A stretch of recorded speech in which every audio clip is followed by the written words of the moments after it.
नवीन problem पाहायचा. झेडचे 2/5% बरोबर 1, तर झेडची किंमत काढा. सोपा प्रॉब्लेम आहे. पण असा प्रॉब्लेम पाहून सुद्धा मुलं काही घाबरतात. झेडचे 2/5% काढायचे आपल्याला. ही झेड संख्या लिहितो मी आणि गुणिले याचे 2/5% म्हणजे झेड गुणिले 2/5 आणि टक्के म्हटलं की डिवायडेड बाय याला 100 होईल आणि याची व्हॅल्यू आलेली 1 असं सांगितलं आहे. तर काय होईल पुन्हा हे पहा, झेड गुणिले 2/5. आता 100 डिवाइड आहे ना, तर आपल्याला वर घ्यायचा गुणिले, म्हणजे हे होईल 1/100 बरोबर 1 येईल. वरच्या सर्वांचा गुणाकार करा. तर काय येईल हे 2z आणि डिवायडेड बाय 5 गुणिले 100 तर हे 500 येईल आणि बरोबर व्हॅल्यू आहे 1. तर 2z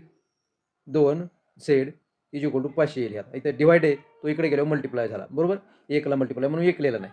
2z बरोबर 500, तर z बरोबर 500 डिवायडेड बाय 2, बे दोन्ही 4. चला 1 वरून घेतला 0 म्हणजे 10 झाले आणि बे पंचे 10 वरचा 0 जशाला तसा. तर व्हॅल्यू किती आली पाहिजे तो झेड बरोबर 250. तर उत्तर याचं काय 250. मित्रांनो, असेच व्हिडिओ पाहिजे असतील तर चॅनलला सबस्क्राईब करा.